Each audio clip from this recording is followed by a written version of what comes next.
I'd love to, we can't afford it. Thank you. Okay, now we can open up the part of the evening to your questions.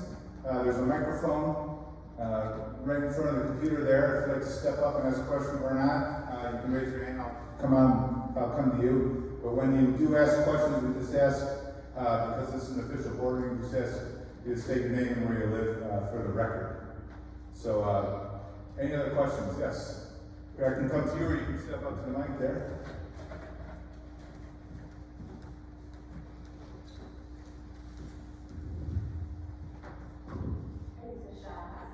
Let me get that mic. And you mentioned that there is a meeting that takes place on the second Thursday of each month, and you failed to mention where that meeting is held. That's held at the station. Okay, let me have it. Just hand you this mic. That mic's not on.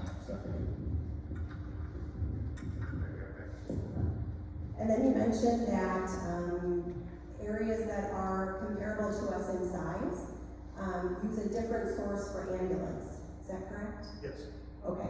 So I'm wondering if your firm did in fact look at the financial surrounding what that might look like for Peotone. Was that something that your firm took a look at all? Is that Mr. Howard?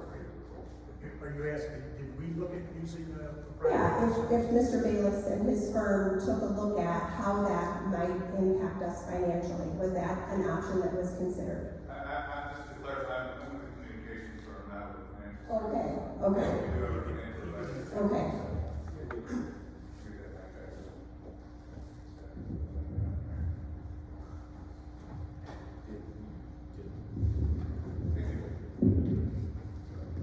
Hi everybody, I'm James. I'm the accountant for the district. I work for governmental accounting. Our niche is local governments, but my niche is fire protection districts. We work for over 30, all different shapes and sizes, and staffing is a problem everywhere right now. But I think, to your question, what's happened is contract medics are starting to really almost outpace the part-time programs, not only in terms of dollars, because all the contracts have gone up. I mean, everybody's feeling inflation right now.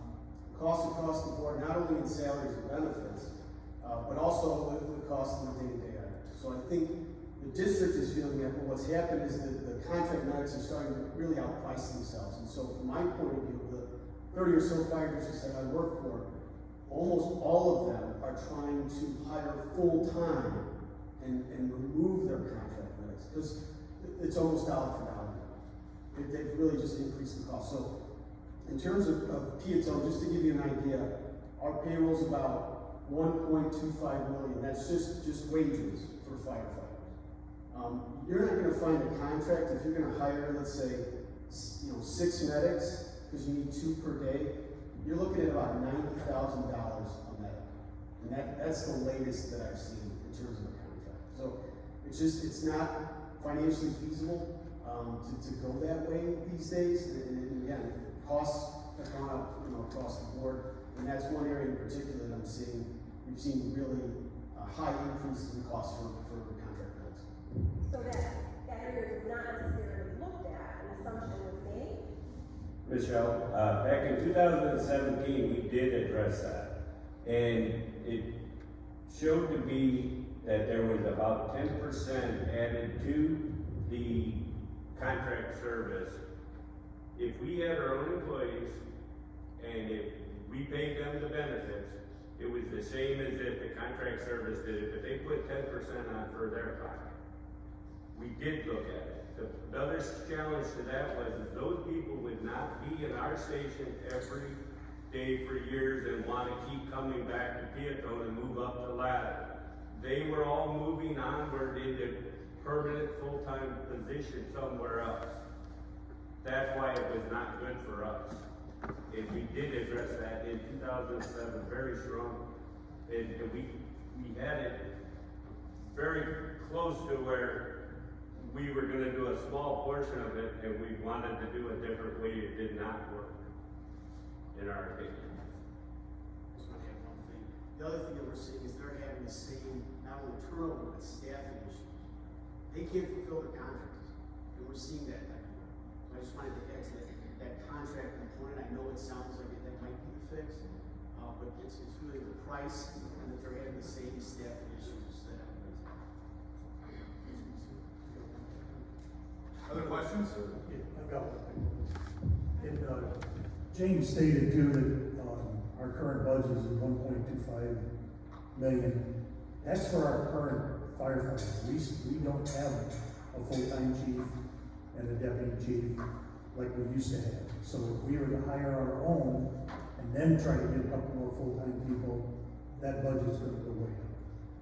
So that's only what we're paying our people that we have now currently. Any other questions?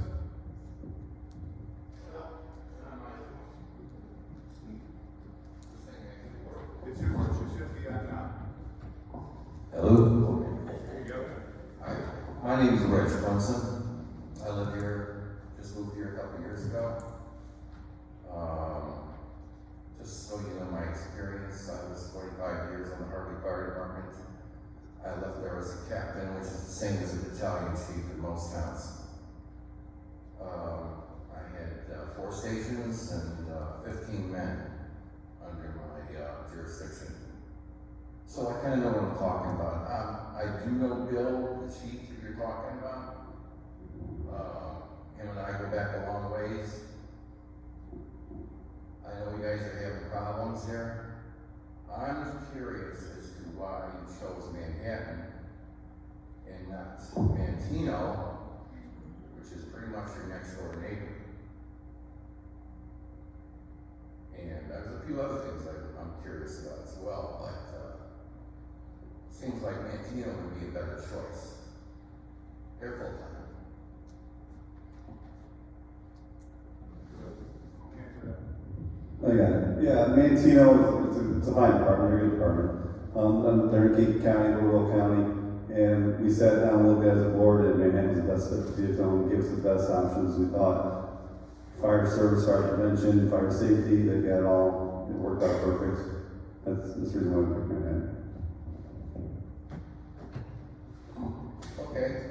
Now, my understanding is you're building a hotel there, and you have a truck stop coming in. What makes you think you're not gonna need an aerial? Aerial can be mutual aid. We don't have the staffing for an aerial. With even trying to get 6 people in the fire station, it doesn't meet our model. We can never get the truck out the door. We haven't got the truck out the door for years. I mean, the truck was a great thing, like we were talking about earlier back in the volunteer days and slowly through. I was a big push for a truck back in the day, and a truck lieutenant, and I rode the truck the entire time I was on an apartment, and I pushed for the new truck we had in 2002 in France. It just doesn't fit. We can't get out the door. It costs us too much money. We can't have a truck in the fire station. It's killing us for taxpayers. Okay, Harvey, we moved the truck with 1 man, 2-man engines. And the reason we put that truck in front of the building is because it was for rescue, and it was also for getting a ladder, or it could be used for master streams if we had to use it for master streams. It wasn't just a toy, we used it, and it should be under the fire ground. And if you have a hotel coming in, that's the first thing you need to respond with an engine in a truck.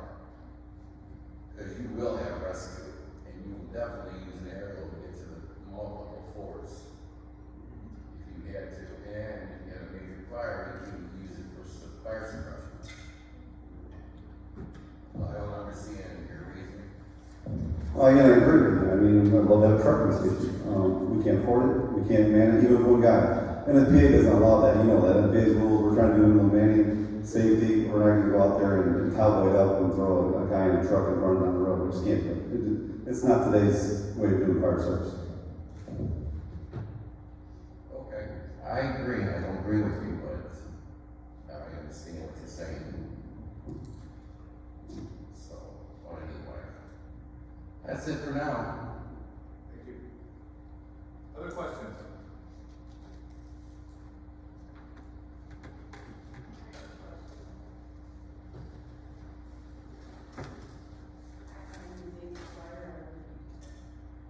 My concern is, are we safe?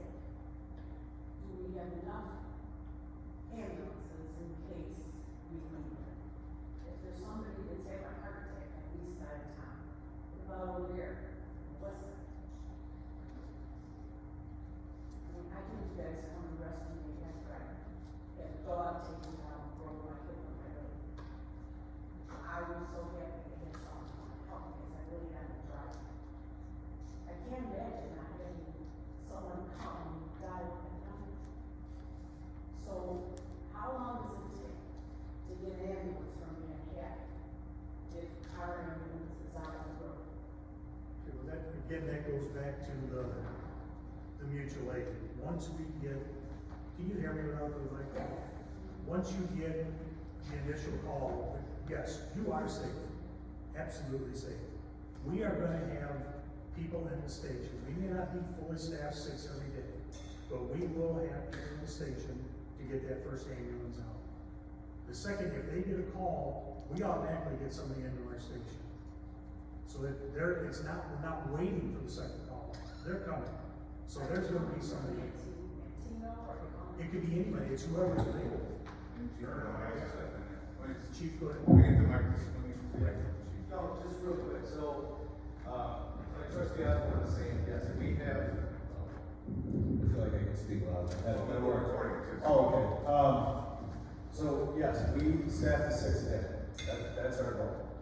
And whether it's with the consolidation, without the consolidation, that's gonna remain the goal. The ambulance will be staffed.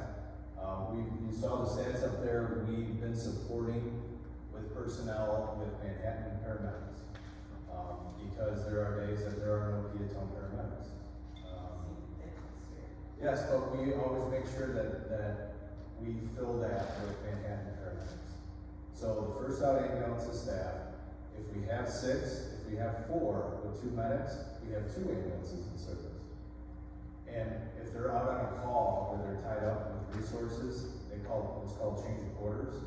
So then they will call either Manhattan, Mooney, Beecher, Mantino, whoever is not busy at that time, to come sit in Peotone Station for the next call if there's another back-to-back. So they are staffed, and if we're on 2 calls at a time, 1 call at a time, we call it change of quarters, so that an ambulance and an engine is sitting in our station ready to respond for another call. So there's redundancies built in there.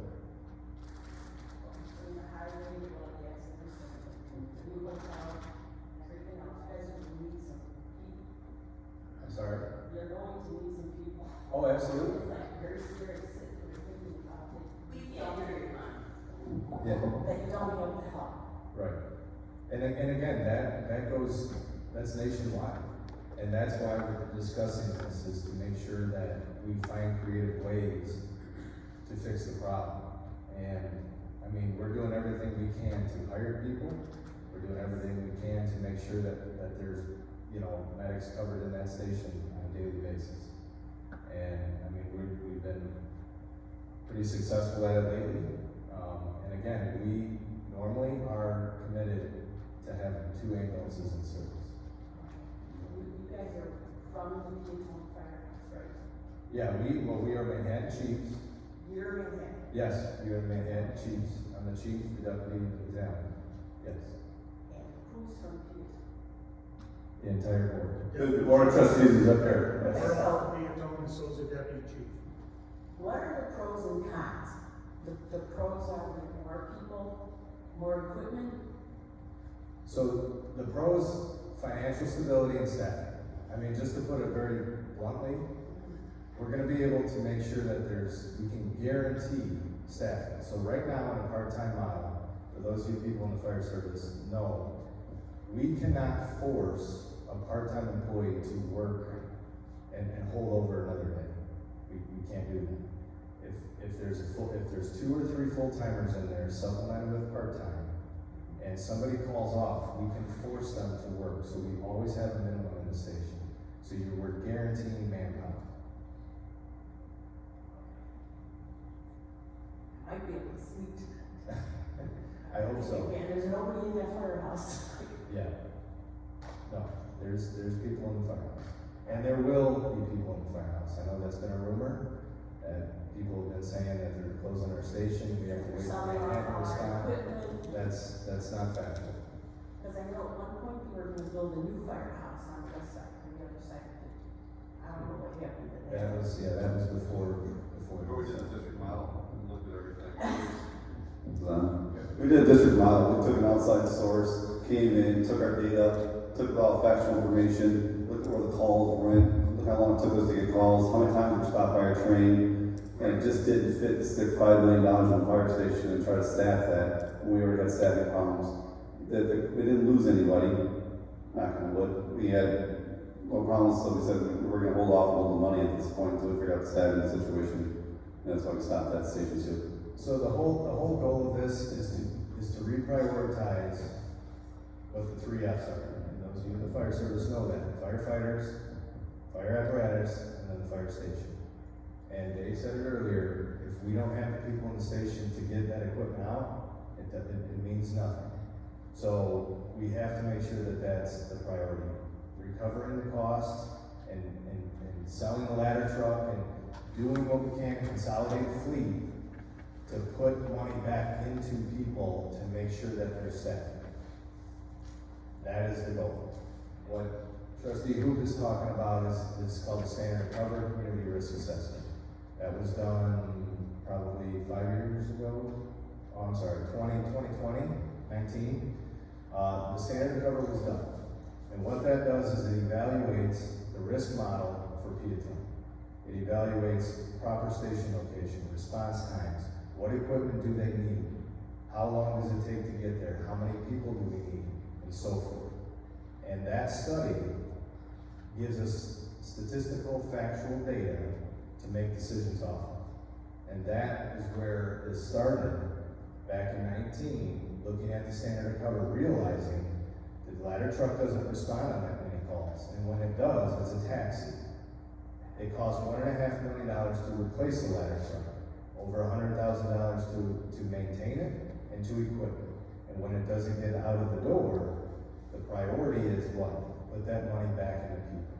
So we have people to get the equipment out of the door. Okay, I have a final question. Yeah. How can I help get the word out? Because a lot of people in this town, they just don't know, or they're listening to Facebook saying that, you know, you guys are stripping our station to send it to Latino. So, I mean, I don't know if we need to put flyers up, put posters up, Yeah, and you know, so again, this is the first step. Coming out to this, spreading the word, putting the information out. The board is going to be putting the information out, making sure that the factual information is out. And that's why I'm very glad to see everybody in this room. I wish we had this room packed, because yes, the misinformation out there is very disheartening.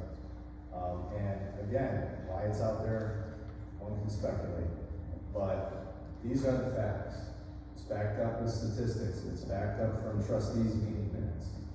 And the standard of cover is a public document that I believe is on the website. Yes, it is on the website. So I'm getting the nod back there. So you can review that, and you'll see all the answers.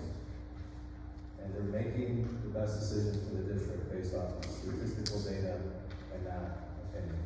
I can see that, and I want to thank you all for your hard work. And Thank you. information. Trustee, do you want to add something? Yes, I do. For your one question on some of the pros and cons, and the key to the whole thing, all the way from end to end, is Peotone could afford to hire 3 full-time guys with our budget. If we combine, we can hire 9 full-time guys. Add to the 15 that Manhattan already has, gives us 24 guys between 3 stations. Much easier to fill stations and keep the staffing what is the current problem. And additionally, I'd add that Trustee Osborne mentioned that there are how many available part-timers to call on now? 23? 23. If under consolidation, that almost doubles the pool of potential part-timers who come into work, because Manhattan also has a complement of part-timers as well. Is that accurate? Okay, thank you. Yes, ma'am. Hi, Marge Harms, I live in Peotone. If this referendum passes, how will we get new people to come in? Are you gonna give them more money? Or what are you gonna do? What is the plan for that? Because like, the mayor is trying to bring in more business, and he's spending thousands of dollars downtown to revitalize Peotone, and we're gonna be losing our fire department because we can't afford it? Something's wrong with this picture. We wouldn't lose the fire department. The Manhattan Fire District would take over. We will always have Peotone Fire Department? It'd be Manhattan Fire Station 3. You have full-time union firefighters in the firehouse. Guaranteed. What would we call Manhattan? It's Peotone Station. It's gonna be in Peotone Station, but Manhattan's fire district's running it. It's gonna be Manhattan Fire. So you go to one district, consolidate. Yeah, we want solid district, yeah. So if the referendum passes, will we be able? You will have fire service guaranteed. But will we be able to stand on our own 2 feet without Manhattan? No, it would be Manhattan Fire District. John, would you like just to clarify what the consolidation means? John Malinsky, attorney. Evening, everybody. I'm John Nolan, the attorney. Just broadly speaking, what a consolidation is, presently you have 2 units of government. They each have their own separate tax bases, they send out their own tax bills, they have their own jurisdictions and borders. So we have Manhattan and we have Peotone. What this referendum proposes is that the 2 become 1. So if that happens, they'll be able to realize economies of scale. They will combine their tax bases, they'll be more efficient. And I believe, ma'am, to your question, how do we get people in? The benefit of going with Manhattan is that Manhattan is a full-time department. It's already a more established and mature department with a lot of full-time people there. And with that comes the ability to access more from the labor pool. So whereas Peotone presently is just a part-time department, Manhattan has the capacity to more readily pull in labor. So Peotone will never be a full-time department. Not under present circumstances, though. It just doesn't make sense. Thank you. So there'd be one consolidated department Correct. serving both communities equally. Correct. It would be one bigger unit of government rather than 2. Similar to consolidated school districts that also serve multiple communities, correct? Yes. Yes, okay. Thank you. Yes, sir. My name is Dan. I live here in Peotone on Lincoln Street, been here about 10 years. I'm a full-time fireman myself in another community. And you were mentioning the liability during COVID for people that work part-time here, or illness elsewhere. And along with that, your reduction in the number of part-time personnel that you had. Do you see that as a reflection of limitations of contracts from full-time departments, like not allowing guys to work part-time at other agencies? Who wants that? I don't know, I didn't see that one. Who's here? Yeah, I'll take it. Yes, we do see that. The holdovers, the rules, COVID changed a lot of things, you saw that. Spacing out firehouses. When COVID kicked in, we still had a job to do, but we stuck beds in every other room, kept everybody far apart from each other. Yes, that was a big turn in events for the fire service in whole. And did that hurt the staffing? Yes, it hurt the staffing. Did we recover from that? You tell me, how many paramedics are short, how many times we test in places and people just aren't there. I mean, rambling on, we know it's changed quite a bit. Yeah, I mean, I guess I'm asking the question to prove that point, is that without the consolidation, where are you gonna get people? Because the part-timers that are serving you now may not be able to come and work here 2 years from now, 3 years from now, 5 years from now. My department doesn't restrict it as of today, but we're in contract negotiations now, and we are likely gonna have no light work as part of our next contract once it's settled. So I would be barred from working here because of the liability risk for my department not being able to staff their stations if I were to get hurt or sick working here, right? So by having a full-time department that you're associated with, where you can hire additional people and retain them, then it's gonna bolster both Manhattan and Peotone. Yes, you're correct, 100%. Can I ask what recruitment and retention efforts have been made to bring new people in? To me, it seems like in my department, we've been trying to hire 5 guys for almost a year and a half. And we're a well-established 63-member full-time department. So a small department like Peotone, what can you do and to get people in from the door to begin with? I'm shocked that you have 23, to be honest with you. And then how do you plan on keeping those people, long-term? So if we're talking about part-time personnel, trying to find the number of people, I guess I'll speak for Manhattan right now on that side. So we have a relationship with the One Paramedic Program. We use them as riders. As those riders come in, we kind of pick and choose the good individuals from there, get them trained up to paramedic once they get the test. If they're not in the academy, we'll help direct them to get them into the academy, and then hopefully we will keep them for a few years. Unfortunately, lately what is happening is they're coming in now, as soon as they get trained for, get their paramedic, they get their fire certification, they're getting hired full time. For example, we just had a couple that started in May, they're already gone and been processed and hired full time. I think as far as the retention program from a fire service point of view is, we have to get them much earlier. So we're reaching out to the career centers, trying to get them to run EMT classes in the high schools, trying to get them to sponsor fire academies in there. But again, we're only going to have them for a very short time, because when they come in and want to be a firefighter paramedic, they want a full-time job to support a family, build a house, and do those things. So without full-time people, we're going to be a constant rotating revolving door for part-time personnel. And right now, going back to 145 people since 2015, it takes us an average of about $11,000 per individual to hire and get them started into the fire service. So that $11,000 investment is $5,000 for gear, $1,000 for a physical, $250 for a background check to be able to do that, and then we have to train them to get them in how to drive our vehicles, get them licensed, do all that stuff. They have to be paid for that. So that 2 weeks of paying and the gear adds up to about $11,000. So we have an $11,000 investment for 2-3 months. In the past, we've had them for 3 or 4 years.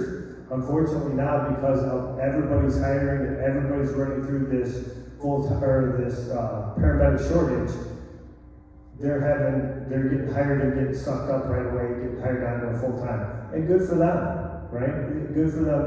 That's how we all started. I started as a volunteer. That's kind of how I made my life and raised my kids here in town. So we understand it. We just have to find some other ways to recruit them. To answer one of the other questions that was out there, did we look at contracting services? I just got off the phone last week with one of the local contract services. They have no EMTs coming into their EMT classes. They're trying to find ways to get the EMT classes earlier into high schools. And just the kind of a historical data, we used to have, we would get all the sports teams, right? We would get all of the athletes. It's a physical job that we do. So we would grab those athletes coming out. The challenge is now is that with the high school sports the way that they are, most of these kids that are athletes, that are really good athletes, are playing travel sports. So they're playing sports year round. They don't have time to get the training. It's a semester to get an EMT, to get your EMT license, right? It's about 145 hours. Then you have to go through a year of paramedic training. Right, so that's 2 semesters, it's 45 college credit hours to get your paramedic license, and then you have a semester of the academy just to get started. So in reality, you have 2 years of school or almost an associate's degree before we can really utilize you. Right, so how do we get them in and do that through 2 years of school to be able to get it? I don't have the answer. I don't know what that answer is. We used to do cadet programs and all of those kinds of things. The challenge with the cadet program, you need personnel to run it. You need people to do that, right? And if our people are on calls and working 48s and doing all those kinds of things, they don't have time or the drive to go and do those things. So how do we get to them? I wish I had a great answer for you. I really don't. With the part-timers that you do have, if you were able to create the full-time positions to be filled, is there a path for your part-timers to transition into the full-time positions? So legally, we are bound just like all the other full-time positions. We're bound by statute, so there has to be a testing process. We already do award them some preference points that we can within those legalities, those statutes that we can do for residency, for training, for those kinds of things. However, it's limited on what that's gonna be. They still have to test, it's still a competitive, application process to be able to get them into our organization. To get a little bit of an edge if they're already working for. one of Yes. those things.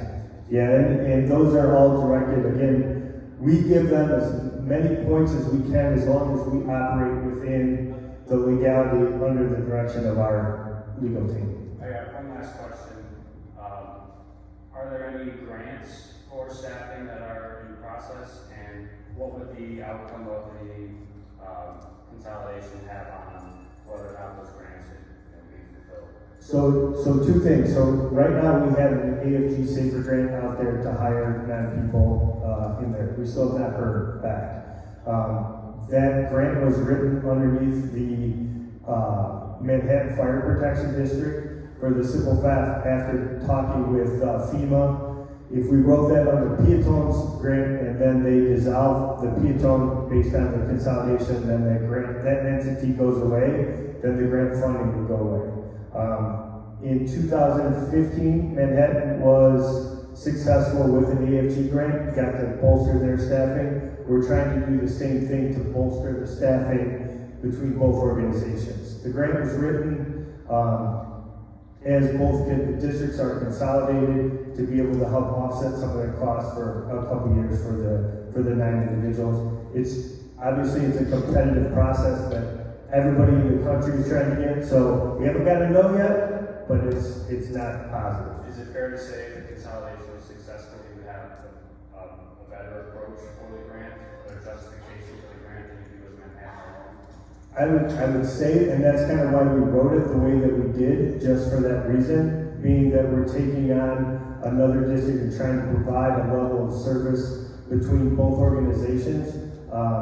So I would say that we have a good chance, but again, it's a competitive grant process amongst all the fire departments across the United States. So we're hopeful, but it's not a guarantee. And that's kind of why under the direction of our financial team is what is the best way to provide that staffing to us. This is one of those things that not necessarily has been done before, but it's a way that we can provide better manpower for both districts while maintaining fiscal responsibility within our financial plan that we have addressed by our financial advisor. Thank you. Yeah. Thank you, Deputy Chief. Other questions?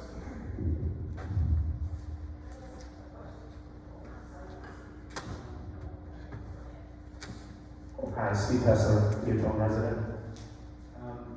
I'd like to understand a little bit better what's going to change if this passes, starting with kind of the governance or the board structure, what will happen there?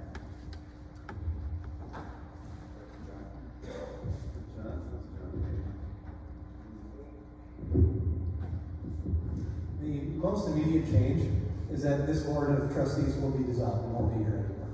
However, you're still going to find representation on the Manhattan board. Now, it is my belief that the Manhattan board will take some steps to make sure that the Peotone residents are going to be represented after the fact. But it's safe to say that you will be a member of a new body, and you will have some say in it as well. So can you clarify that? Like, that's very vague.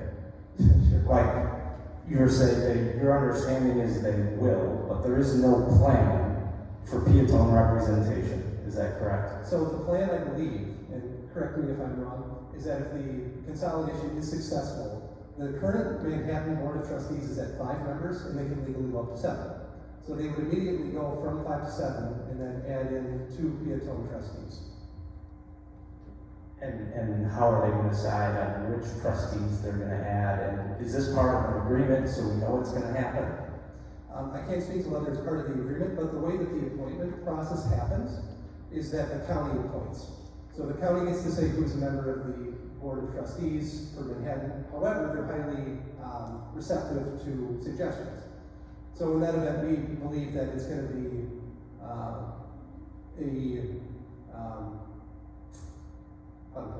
we believe that a suggestion to to the county that you should appoint these two members to the Board of Trustees of the increased Manhattan Board of Trustees is going to be well received by the county. What about going forward? What assurances are there that there's going to be some representation from Peotone on the board? Only the ordinary types of mechanisms that you have as a populace. If you're unsatisfied with your representation, you can certainly take it up with your elected officials, and that will affect change. Can you tell me how many residents are in Manhattan? I'm sorry? How many residents, the population of Manhattan? I can't, no, I'm sorry. Well, in the village is almost 11,000, and in the district about 15,000. Okay, so 15,000 in the district. How many residents in the Peotone district? 4,400 population. Five, six in the whole district. So 15,000 in the district are going to 4,400, did you say? That's in the village, and then the rest of the districts will call it 5 or 6,000. So 3 times as much as Peotone. So really, there is no guarantee going forward that we could have any representation since our population is a third. Is that correct? Just want to clarify. I disagree with that. I feel like if it was a matter of one population being swallowed up by another, remember the county takes this stuff into account too, right? They're not going to appoint everybody for Manhattan and leave Peotone in the dust. They do take these sorts of things into consideration when they're filling spots. But I thought you said it was just by voting. Is that not correct? No, sir, the Manhattan Board of Trustees is appointed by the county. They're not elected. They're not elected. Okay, thank you. So what about in terms of the current agreement that we have with Manhattan? How will that change in terms of staffing if we move forward with this agreement past the referendum? The chief of operations.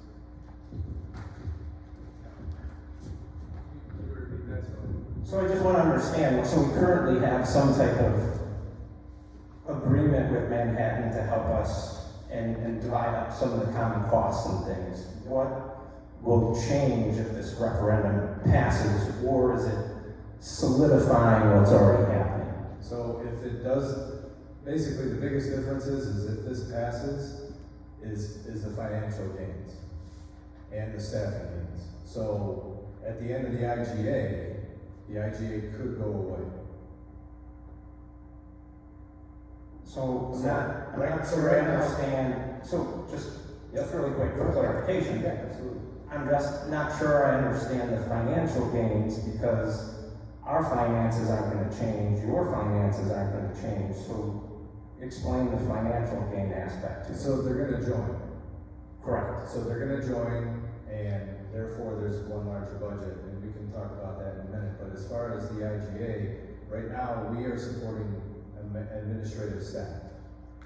And we, in essence, came up with a side deal in order for us to provide medics to help sustain this. That was kind of a side deal. It's not really part of the IGA, but we're doing it to make sure that there's staffing here. So that would go away eventually with just the IGA. If it's consolidated, it's one fire district, and it becomes basically a staff station with full-time employees.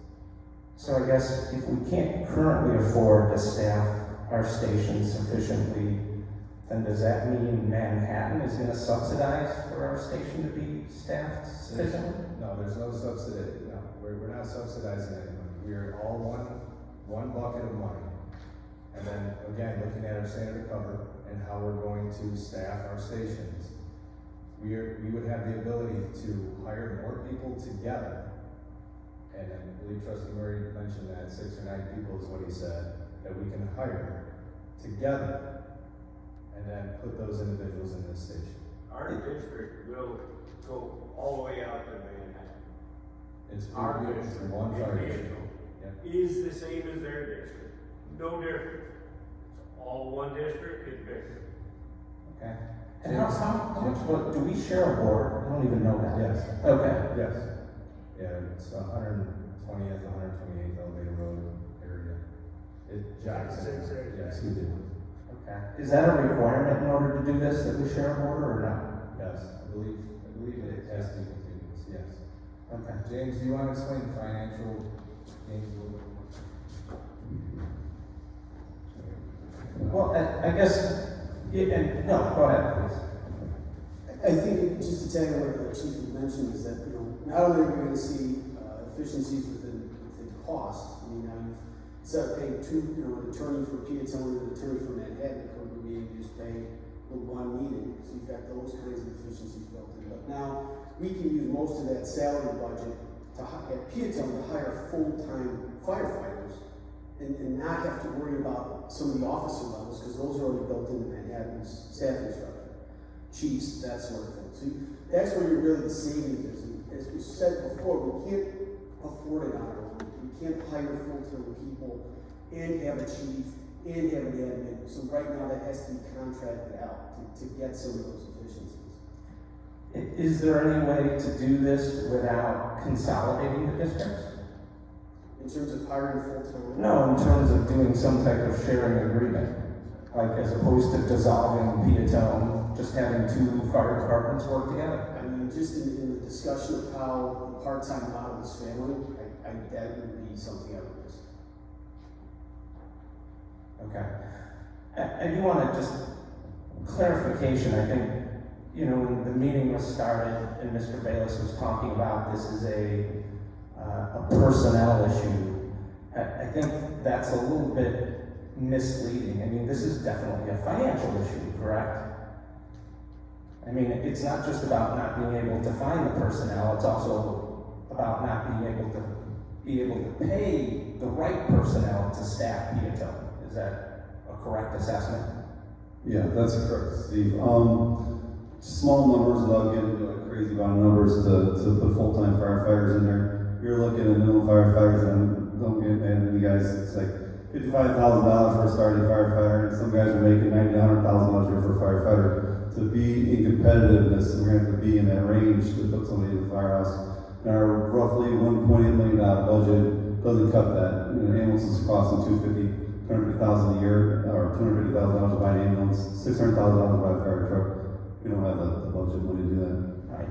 So I guess it would have been nice to see some financial information, because this is a financial issue, not just a personnel issue, about where the fire department is, where we're coming up short, what the gains will be, right? I mean, there were statements about the state of our department financially, the state of Manhattan's fire department financially, but there weren't any numbers shared, there weren't any charts, there weren't any financials that were shared, right? We're just basically taking everybody at their word. So, it'd be nice to see some of that information. Those were shared at the last presentation that was put out. Okay. The financials, the slides were put out in the last presentation. We have run models not only on full-time hiring here at Peotone alone, but also pretty intensive models on the consolidation itself. And again, the biggest piece to all of this is longevity. We want to make sure this is a sustainable model for the future, for many years.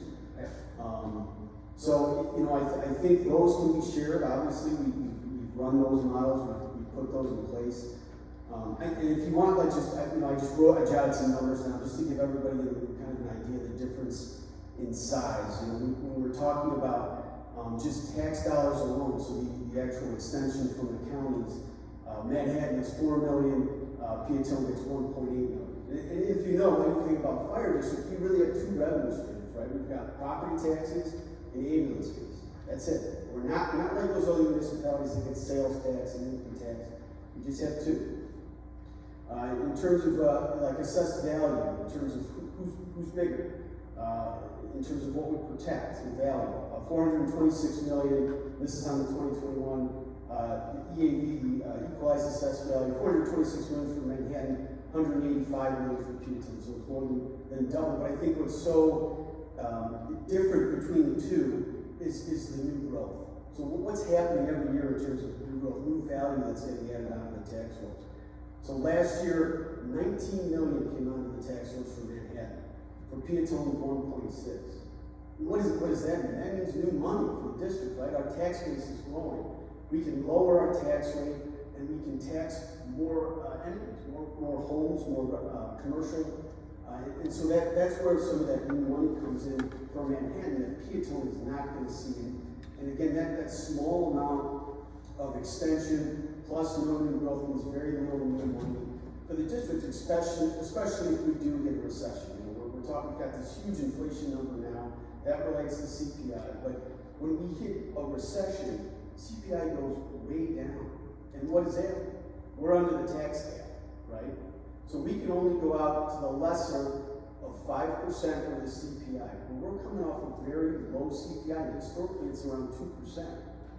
So you know, you've seen periods of 0.7, 0.8. That's not a lot of new money. So to try to sustain a full-time fire protection district and have full-timers on the books, it doesn't work well, because why? You're going to have salary increases. You're going to have health insurance increases. You're going to have pension increases. So all of that kind of plays a role. And again, we've modeled this out, you know, pretty extensively. But I'd be happy to sit down with you and walk through those at any point and come out. Just because I think it is good for everybody to kind of know the differences in the dollars. That's my role. That's what I do every day. It's all numbers, but the numbers make a big difference, and it really shows that this will work as a consolidated district, and it'll really be prosperous in the future too.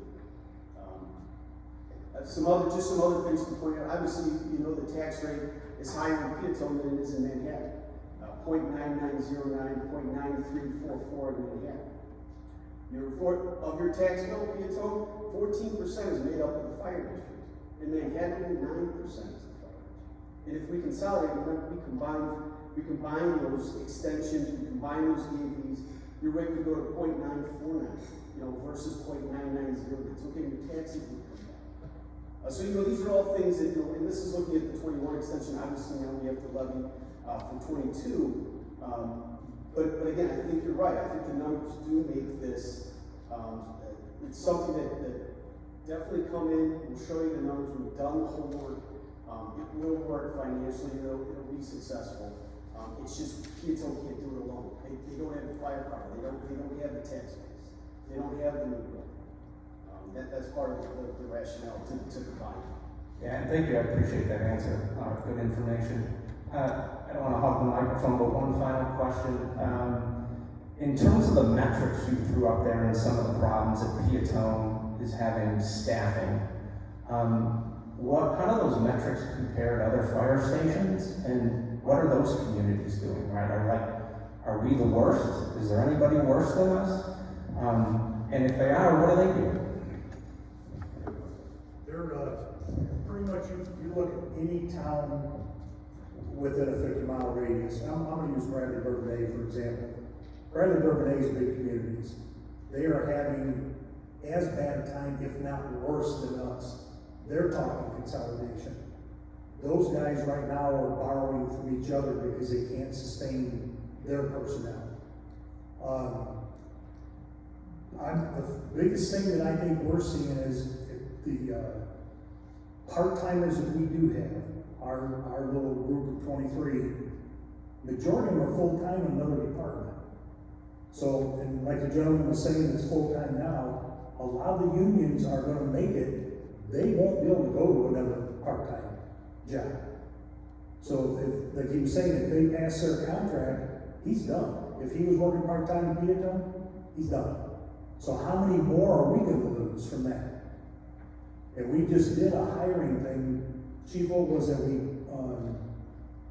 what month was that? March? I want to say we hired 19 that came on. They were all gone within a month. Other departments scooped them up that quick. And there was for Peotone, they're gone. So it's like Chief Piper was saying, the minute they're ready, you got to get on.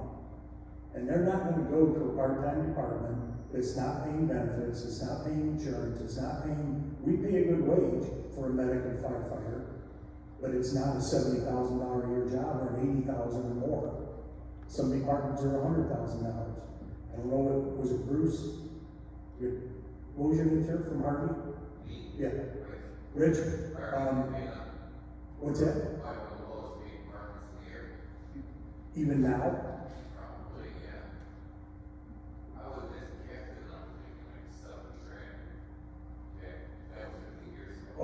15 years ago, 70 grand.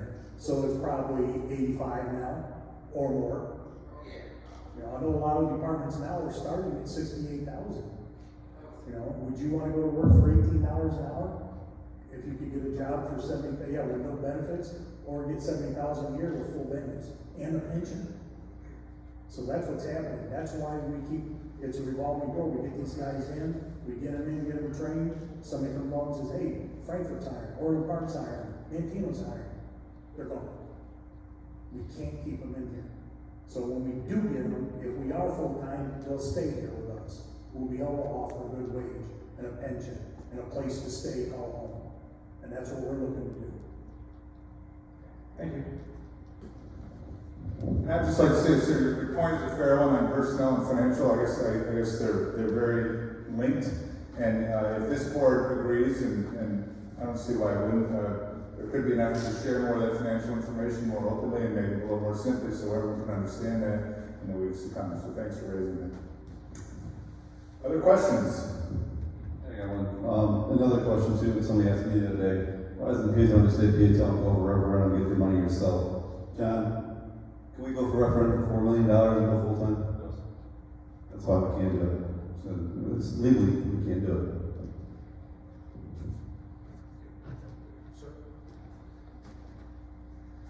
Come on, sir. I would like to elaborate on this gentleman right here. I'm not sure about that, board stuff. I thought the board was voted in. I didn't know they were appointed. That to me is a little bit on, I don't know, I don't like that. So elaborate on that. Sure. So in Illinois, there's two ways the fire districts are governed. First of all, there's an elected model. Like here in Peotone, your trustees are elected. They each serve 6-year terms. They come up periodically and see them on the ballot.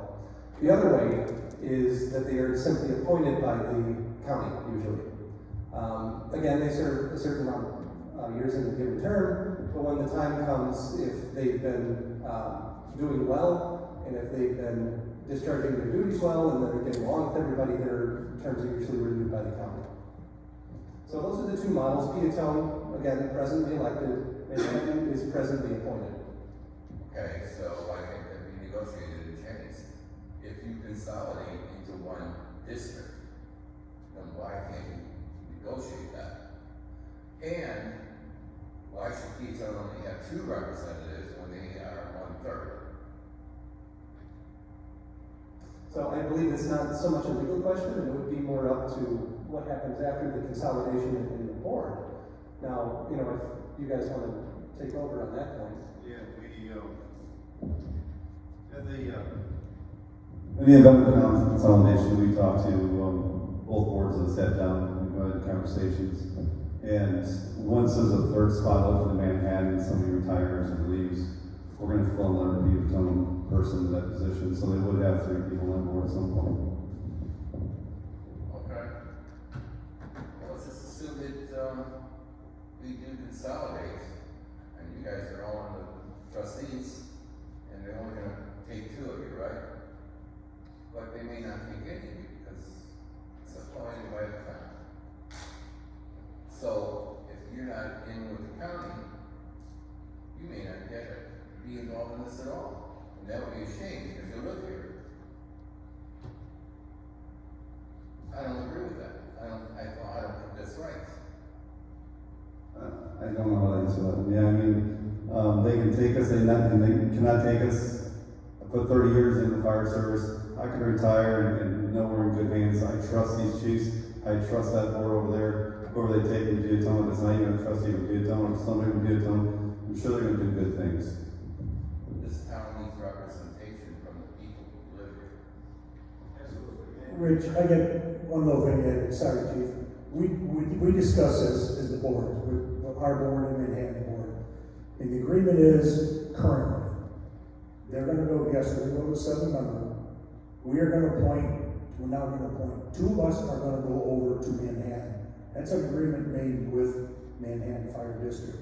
Yes, we have to be presented to the board, but with the recommendation, like what John was saying, most likely, I'm very doubtful that they'll deny us. Because we are coming from another board, a board that they are taking over. So we will have two immediately. Upon resignation, death, somebody just decides to get off, our third voice will be taken. Will be again presented to the board. Hopefully the board will approve it, or to the county, and the county will take their presentation and appoint our third person. So it will be a 4-3 board. Okay. Chief, did you have something to add to that? Yeah, I don't know, I was just gonna say historically, Manhattan has always appointed, the county has always appointed the Manhattan trustees by districts, call it. So we have Wilton Township, we have Village of Manhattan, we have Jackson Township, Manhattan Township. So typically, there's a trustee or an individual from each one of those areas that is appointed to the board, so then that way each one has representation in those areas. That's just been historical. My thing is, I've dealt with, being a captain over there, I had to deal with politics all the time, and I know what's on in politics. And appointing people is really not one of my favorite things, especially when people doing the appointing have no clue as to what the hell we're doing. So, my concern is, that's not a good way of doing business. Right, and again, that's not up to us. That's the public, really, right? Yeah. I like the concept of the town and village or the city voting who they actually want.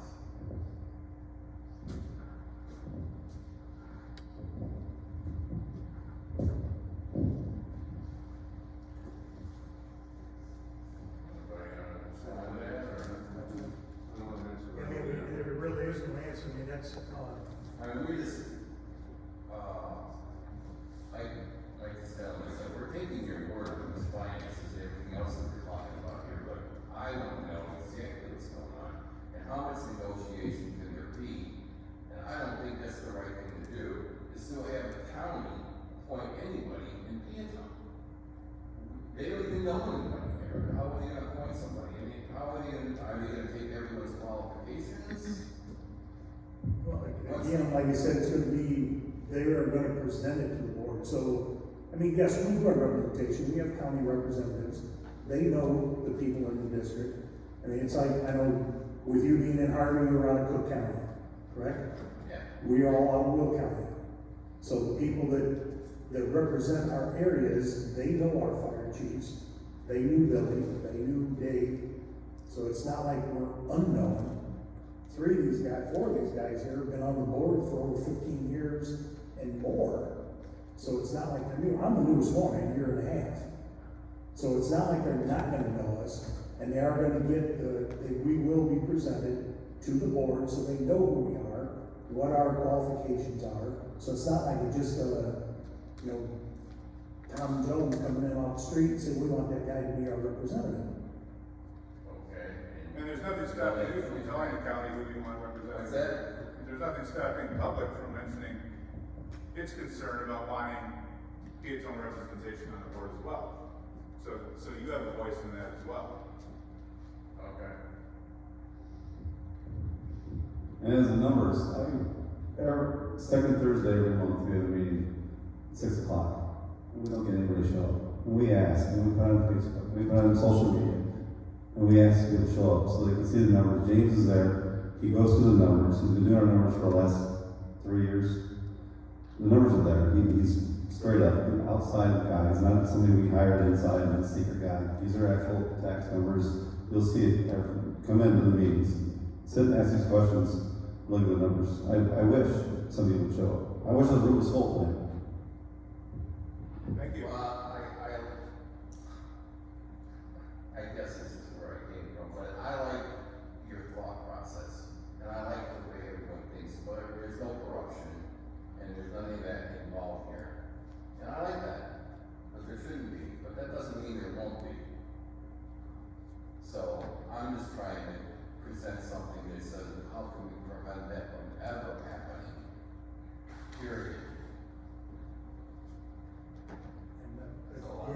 wish there was an answer to that question. The government. You Well, know, the answer to what- that question would be, is to vote people. Right. Thank you, sir. Other questions? I've got a two-part question. My name is Jeff Downer. I don't reside in the district, but I have family that reside in Wilton Township that cover both fire districts. I keep hearing that you can only hire 2 to 3. When you consolidate, you're gonna hire 6. Is that right? And I guess how does that not impact the Manhattan budget? I got a question for John, I guess. Is that state statute that Manhattan voters don't get a say in this consolidation?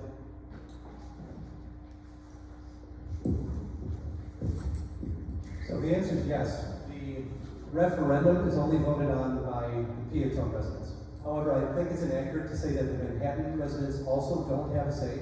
What happens is if the consolidation referendum is successful, it goes through the Manhattan board. And to make any of this possible, the Manhattan board has to pass a resolution saying we accept it. Now, the safety valve is if this is so unpopular with Manhattan, if the populace is up in arms, they will attend and they will pressure their representatives accordingly.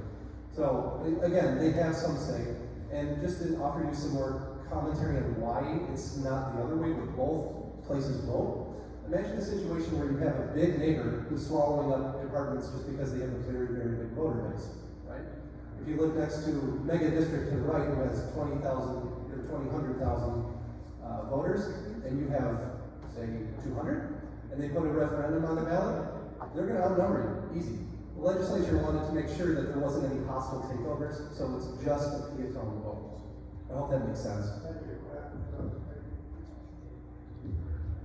Jeff, what was the first one? First part is that you said it won't impact the Manhattan budget, but when the merger happens, you may have to go to 6 from 2, hire 2. Each got the same levies, they're just gonna be in a pot. And how does the numbers increase enough to give you the extra person? Well, it won't really increase. What would do if we were to hire 3 on, if the consolidation didn't go, we were talking about hiring 3, so we'd have 1 full-timer on each shift. Then we would still have to fill with part-time. If we did pass consolidation, we would get 3 immediately, and then we'd hire 9 total, which is gonna add to the total pool.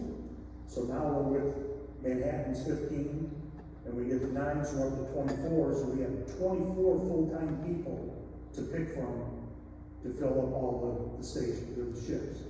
That includes the Manhattan stations as well. Correct. So you're talking about the whole, not just Peotone. That would be as a whole, yes. So but otherwise we'd have to hire 3 by ourselves and then still try to fill in part-time. But we still would not have administrators, we'd still be using them if the IGA was extended. It expires in April. That's just 3 firefighters. That still doesn't give us any administration. So now if we throw a chief, just a chief and an admin in there, so, get our. Well, they're already being paid by the Manhattan. Well, they are now, but if the consolidation didn't go. See what I'm saying? This is if it didn't go, if we had to hire on our own. But if the consolidation went, we would get full-time in our station along with the pool of what Manhattan currently has. It would add to that total pool. That make sense? Not quite there yet, but. Okay, Chief, Dave, can you explain a little bit?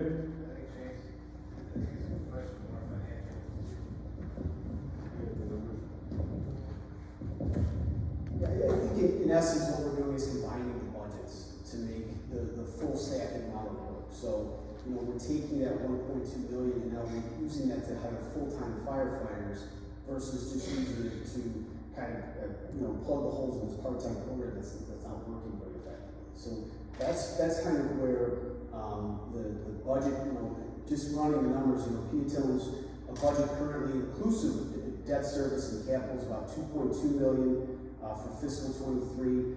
Manhattan's budget's 5.4 million. So the nice part is, and we talked about the new growth component too. So not only can we afford them to hire new full-time firefighters that we, staff that in Peotone, we can also maintain those firefighters as we go because we are getting now kind of a new growth component on top of, the combined tax monies from both districts. So that's really where the model works. Again, we've got a whole consolidation model, PowerPoint. Me and the chief talk about transparency all the time. You want to see the numbers, where the money's coming from, and where it's going. So we have these models, we're putting together. I know they've been put out at certain points in different meetings, but it's something that we definitely be more than happy to walk through with you as well. So you can kind of see where the numbers are coming from. Anything else? Trustees, any final words? Oh, good, okay. Again, I want to hog just to clarify again, like the operating model after the consolidation as far as ambulance staffing. So you'd have people to staff one ambulance full time and a jump company to cover the second ambulance. If the first ambulance goes out, you don't have that now. You can't guarantee that now, is that correct?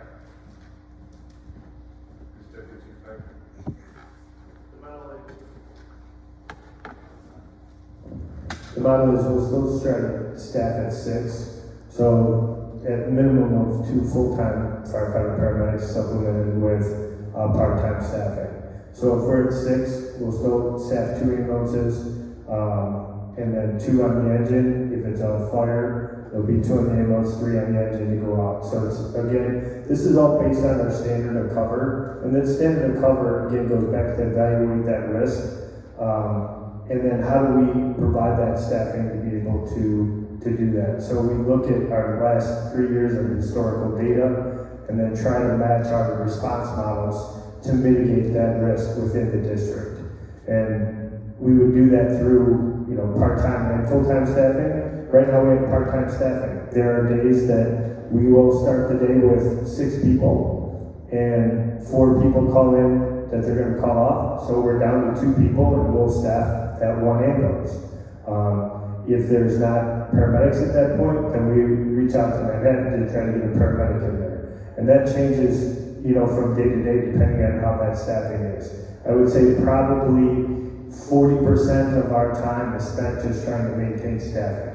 And those guys aren't necessarily just calling off just to call off. They're getting forced at their full-time job because all of the full-time organizations are also struggling maintaining their staffing and doing that because it's a nationwide shortage to be able to do that. So when they call off, hey, they're calling off from, because they got forced at their full-time job and then they got to go back and work again. Or sometimes they're just calling off because they've been working 3-4 days in a row and they need a day off. They're not going to call off from their full-time position. They're going to call off from their part-time position. So our staffing model is still going to be to maintain the engine and the ambulance because that's our biggest risk and our best way to deliver service to the risk model that's in Peotone. Now we'll still just try to staff 2 ambulances, and we also have the mutual aid agreements with everybody coming in. And what about the fire engines? Are they BLS or ALS licensed? So right now our primary engine is is an ALS engine. Both engines in Manhattan are ALS engines, so that if we're on an ambulance call and the engine is still up, the engine can still respond to that medical emergency, do all the things that the ambulance can do except take it to the hospital. So it gives us a lot more flexibility to make sure that we are equipped to handle all the emergencies. Most of the emergencies in Peotone, our risk models, are ambulance calls and accidents. That's what we do 90% of the time. We have a small percentage that are fires. That's why we want to make sure that we're equipped to do a fire, or what we do a majority of the time are ambulance calls and accidents. Gotcha. And then just as a point of reference, in the agency I work for 48 firemen typically. Now we've been down some of the injuries and vacancies, over 7,000 hours of overtime for those 48 people this year because of the inability to hire. So we understand if our guys are working part-time here, they're constantly 48 wouldn't be able to work. Thank you.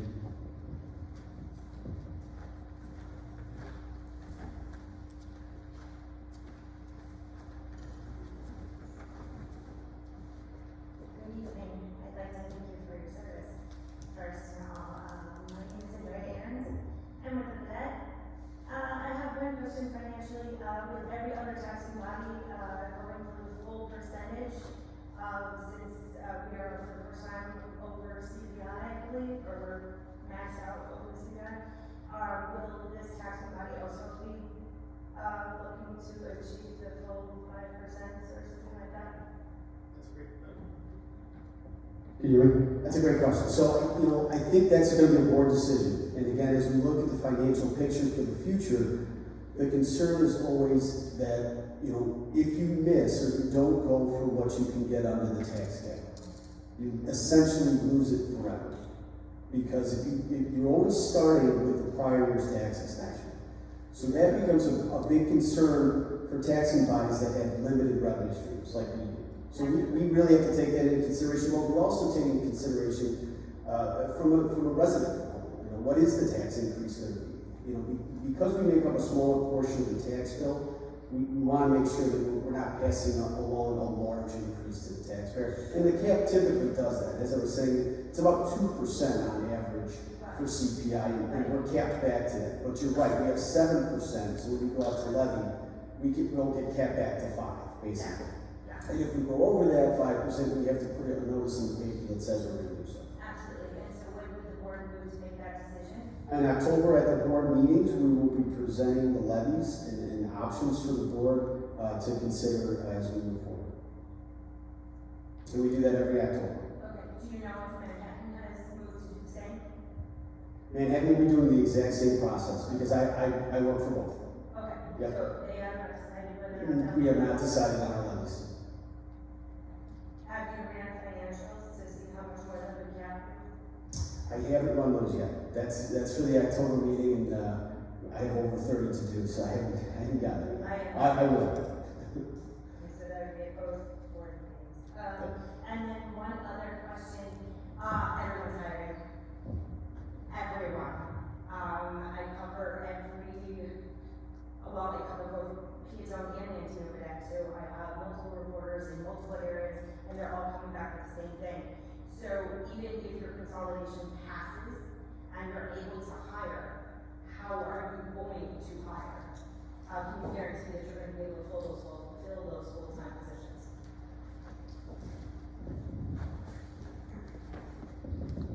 So right now, we just retested. We changed some of our testing requirements to go back to kind of how we're going to get some of our personnel. So we have a large majority of our people that are firefighter EMTs that are just finishing paramedic school. So we allow them to test for our organization even though they weren't paramedics, as long as they're paramedics within the year of their probation. Currently, we just graduated 10 personnel from paramedic school, 5 which currently have their paramedic license, the other 5 that are currently tested. On that list, we retested using those criteria. We have 18 people on a waiting list right now to be hired. So if the referendum will go through, then we would pull the personnel off of that list. I would say half of them are already current employees that are working part-time at both places and are looking for a home to be able to stay here. And that's kind of how we would handle hiring those people. Okay, and you said an $11,000 investment just to get them in the door, how do you plan to retain them? Because with everyone hiring, they could easily go somewhere else. Oh, absolutely. I think by just developing our culture and our organization that we're going to be able to do, we've been able to maintain our staffing. I've been in Manhattan, I don't know, almost 2 years now. Since I've been there, or since they went full-time, we've lost 2 full-time people out of our 15. And you've been in full-time since 2007, we lost 2 people. So historically, when we hire them full-time, they historically stay. Now that doesn't mean that they could leave and go somewhere else, but I think we're trying to develop that culture and that organization that goes back to our 3 F's. Your firefighters, your fire apparatus, and your fire station, trying to take care of those firefighters in good environment, good wage, good place to work, they tend to stay. Will the wages be competitive with districts that are up north? Because I'm just going to say, I especially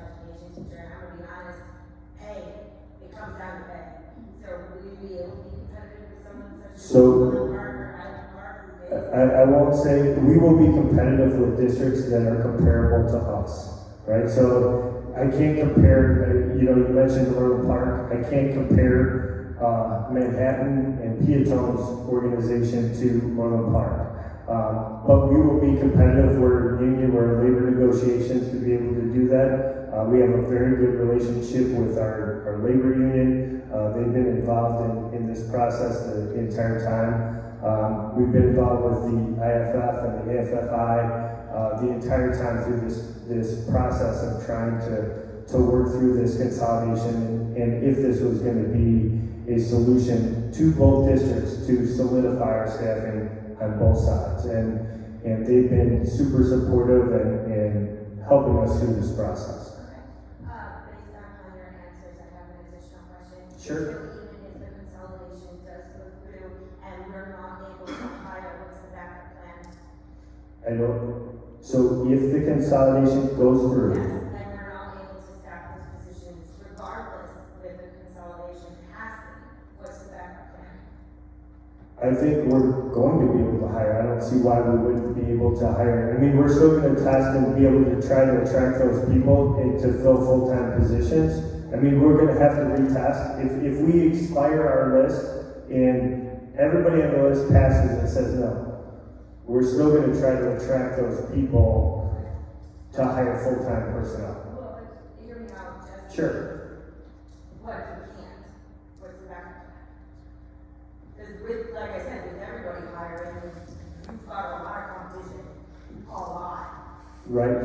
So at that point, we still have full-time personnel. We'll be able to maintain at least minimum staffing. We can guarantee that we're going to have minimum staffing. We would still try to supplement. We're still going to be supplemented with part-time staffing, right? So we're going to have full-time staffing. We're still going to have some part-time staffing. We can guarantee minimums by hiring full-time using our current employees or however many we're able to hire if for some reason. Yeah, once we hire or if the consolidation happens, they become one personnel pool. One personnel pool of full-time and one personnel pool of part-time. So we use the part-time personnel of both organizations to fill any part-time slots that we have, and we use all of the full-time personnel that we have to fill the full-time slots that we have. Yeah, that's it. Okay, thank you.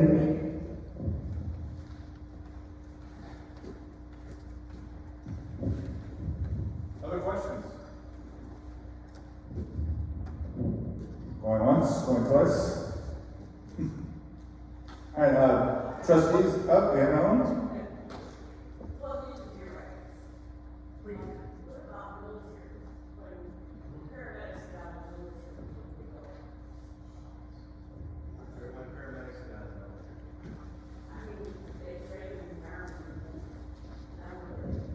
Yeah, so we actually, Chief Piper talked about strategies and ways to bring people in. And the one thing that we've done is, we've opened it up to if they're paramedic only, and we referred to no fire experience, so if they're paramedic, they have to be firefighter within the probationary period. So that allows them to also test, and veterans actually get more preference points for full-time testing as well.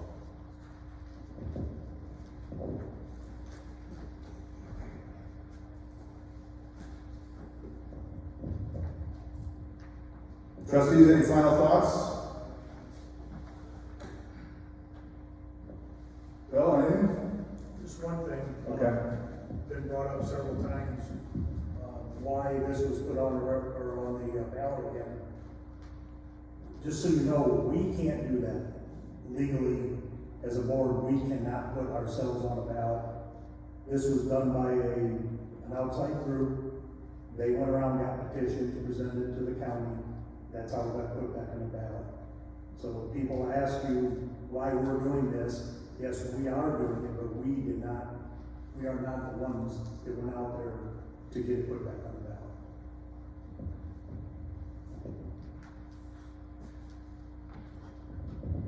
All right, trustee, thank you. Thank you everyone for joining us. Just going forward, you expect to hear more from us. to provide more information, as the referendum decision draws closer. If you have any questions, this is your board of trustees. They're more than willing to pick up the phone, return a call, or meet with you, or talk to you, or answer any questions. Same goes for your command staff, so, we encourage you to keep the conversation going. If you hear information out there that, just doesn't seem right to you, call us and verify it. We're happy to do that, and we'll do our best to, correct misinformation that's floating around out there as well. So, thank you very much for joining us. And, Trustee Hoop, I guess we can adjourn. Yeah, I need a motion to adjourn. Trustee Warner, Trustee Osborne, all in favor? Aye.